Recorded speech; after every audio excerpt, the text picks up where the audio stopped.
It is Lakshmi sir study tricks is my YouTube channel है। आज हम लोग स्टैंडर्ड 12 के अंदर लेसन नंबर 1 में एक्सरसाइज का फर्स्ट क्वेश्चन देंगे। तो हमने इससे पहले की जो ऑनलाइन क्लासेस में हमने जो बात किया था उसमें हमने बात किया कि different type of journal entries के बारे में बात किया था। How to write a journal entry when we are going to be issue a shares.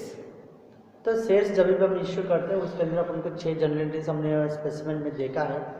At the time of application, we have to write 2 journal entries. At the time of allotment, we have to write 2 entries. And at the time of first call, or it may be final call, it may be second call, we can also write 2 entries each. So this is the sum first exercise का first sum है जो आपका question number 5 रहेगा। Exercise में question number 5 है। तो इधर दिया है number of shares issued 7500 and applications received is also same 7,50,000 okay।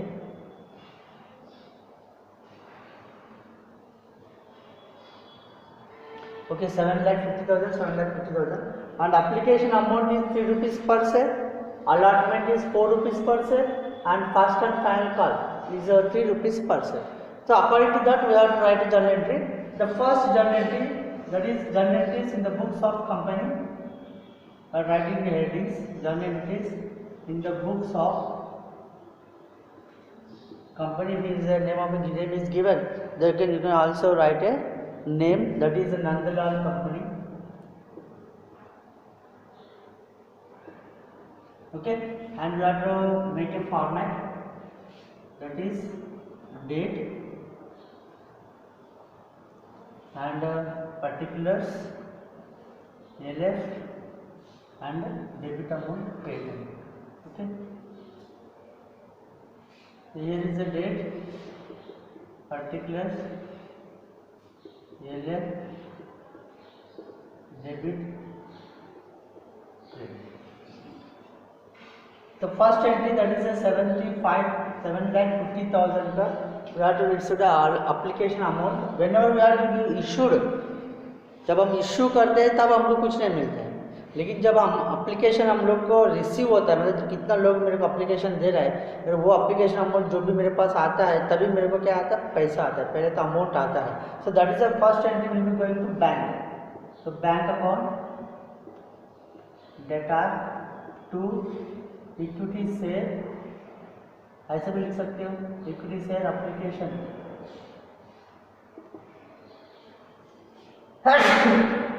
Equity share application account. इधर आएगा कितना आएगा, 7,50,000 इंटू 3 रुपीज़। इसके हिसाब से अपन को 22,50,000 ये होता है। 75 इंटू 3 तो करेंगे तो 22,50,000। ठीक है, इधर हम लोग लिखते हैं by 7,50,000 equity shares application received at 3 rupees per share। ये लिखना है 3 rupees per share। ठीक है, इसका सेकंड एंट्री है we have to transfer this application amount to capital account. तो it is going to debit equity share application account debit to equity share capital. Application amount को हम लोग को capital में ट्रांसफर करें। सेम अमाउंट आएगा 22,50,000। ठीक है, b application amount transfer to equity share capital, ये conversation. Third entry to receive the we can allot the number of shares. जब हम लोग अलॉटमेंट करते हैं तो अलॉटमेंट जब करते हैं हम एक एक व्यक्ति को कुछ सीरियल नंबर उनको देते हैं। ये शेयर्स आपका, ये नंबर जो भी है वो आपका शेयर्स है, ये नंबर जो है आपका शेयर है। फॉर एग्जांपल रोहन है, रोहन के लिए हमने 1 to 100 शेयर्स उसको दे दिया। तो 101 से 200 तक किसी और को दे दिया, 201 से 250 तक किसी और को दे दिया, मतलब किसको हम लोग ये नंबर ऑफ शेयर्स किसको दे रहे हैं उसका नाम के साथ हम अलॉट करते हैं। तो इसलिए उधर अलॉटमेंट पहला होता है, उसके बाद अलॉटमेंट करने के बाद हम लोग पूछते हैं उसका अलॉटमेंट का पैसा, तो अलॉटमेंट का पैसा बाद में आता है। So that is the first you have to write allotment entry. तो equity share allotment account to equity share capital. Here also 7,50,000 into 4.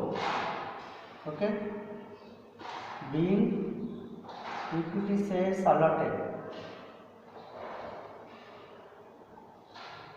ये भी लिखे तो चलेगा या 7,50,000 equity shares 4 rupees each allotted, ऐसे भी आप लोग लिख सकते हो। तो 4,50,000 अगर अलॉटमेंट करेंगे तो कितना 7,50,000 इंटू 4, मतलब ये nearly 30 lakh.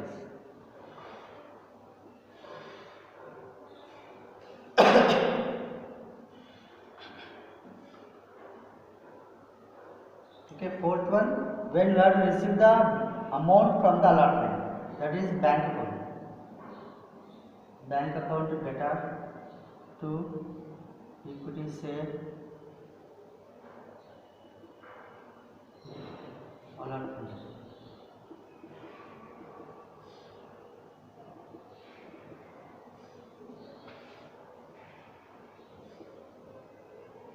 being 7,50,000 shares allotment amount received at 4 rupees per share.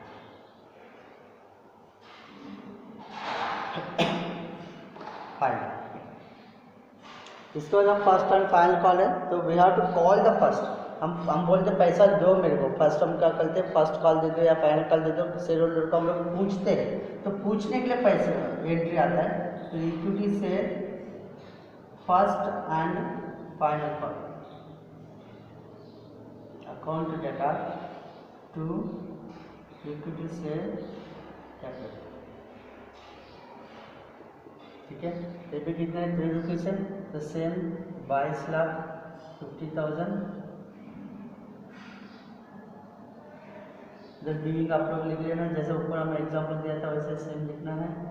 Sixth one, when final call amount received, जब हम पूछा तो लोग तो पैसे देंगे, लास्ट एंड फाइनल अमाउंट आपको जो है, क्योंकि 7 पूछा, 3 और 7 पूछा, मतलब 3 4 मतलब 7 रुपीज़ मैंने पूछा था, तो 3 रुपीज़ बाकी था, तो 3 रुपीज़ हमने इधर फाइनल कॉल में पूछा, तो इधर लोग मेरे को 3 रुपया देंगे। तो इधर चाहे तो आप इंटू करके इधर लिख सकते हो 7,50,000 इंटू 3। ओके। तो पैसा जब आएगा मेरे को, तो उसका एंट्री आएगा bank account data to equity share first and final. ठीक है, ये एंट्री है आपका लास्ट एंट्री।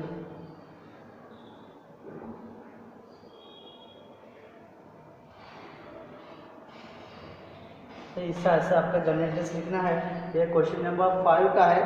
ठीक है, इसका ओके। हम लोग क्वेश्चन नंबर 6 की हम लोग बात करें। क्वेश्चन नंबर 6 की हम बात करें तो क्वेश्चन नंबर 6 में इश्यूड शेयर्स 3 लाख है और रिसीव्ड एप्लीकेशन 3,60,000 है।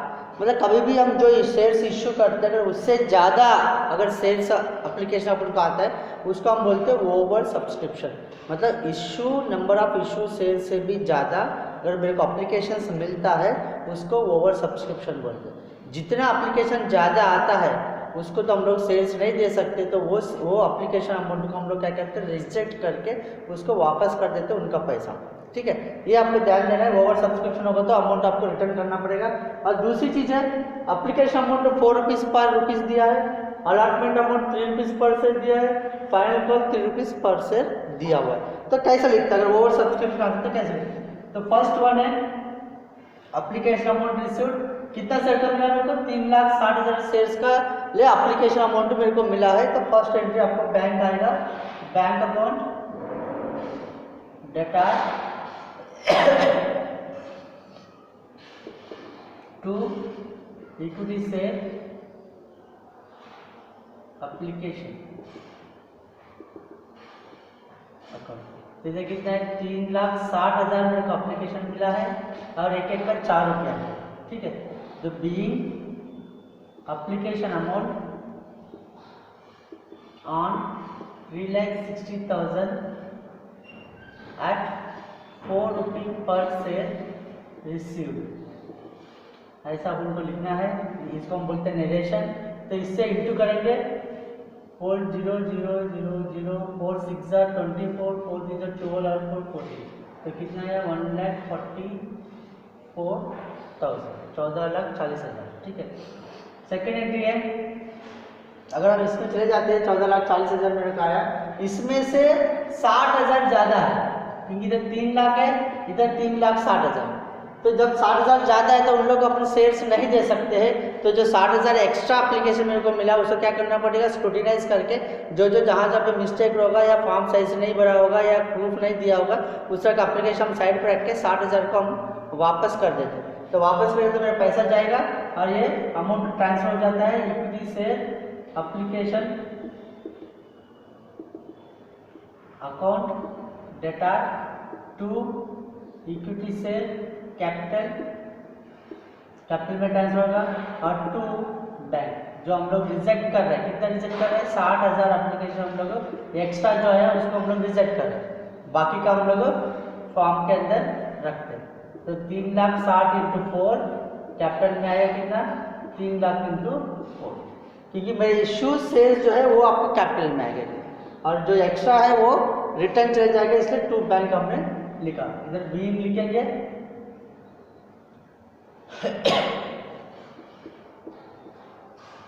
14,40,000 3 4 12, ये आएगा आपको 12 लाख और 6 4 24, ये आएगा 24, तो 2,40,000। ठीक है, थर्ड वन हम लोग बात करते हैं अलॉटमेंट का 3 रुपया। तो अभी देखो इधर 3,60,000 था, उसमें से 60,000 क्या हो गया रिटर्न चले गए। 60,000 हमने क्या करते हैं वापस कर दिया। जब 60,000 वापस चले गया तो 3,60,000 में से 60 क्या हो जाएगा माइनस हो जाएगा, तो मेरे को बचेगा सिर्फ 3,00,000 जो मैंने इश्यू किया था शेयर्स वही बचेगा। तो 3,00,000 शेयर्स है तो 3,00,000 शेयर्स का ही बाकी जो भी एंट्री से 4 एंट्री और 3,00,000 पे मेरे को आएगा। तो इसके बाद मेरे को आएगा equity share allotment account data to equity share capital. इधर क्या आएगा 3,00,000 इंटू कितना है 3 रुपीज, इधर भी सेम अमाउंट आएगा वही। तो 3 3 9 मतलब 9 लाख इधर आएगा और इधर भी 9 लाख। ठीक है, B allotment amount allotment made. और फोर्थ वन अलॉटमेंट पैसा जब मिलता है वो है bank account data to equity से अलॉटमेंट 9 लाख। क्वेश्चन में लास्ट क्लास में थोड़ा पढ़ने का कि कुछ समय पे ऐसा आता है जहाँ पे कुछ लोग पैसा नहीं देते। हम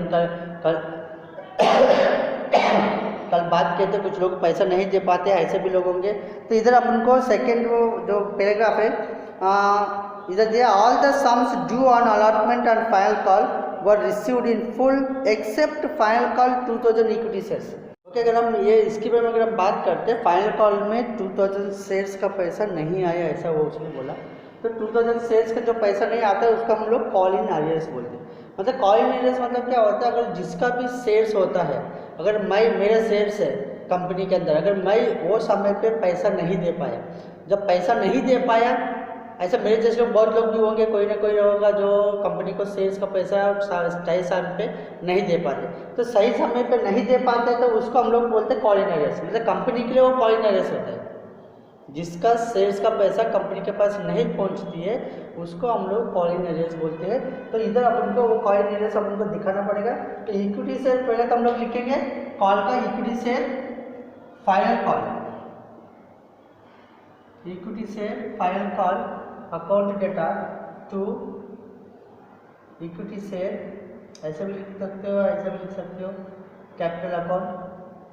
फर्स्ट एंट्री तो सेम आएगा, कितना आएगा 3 लाख पे 3 रुपीज मतलब 9 lakhs।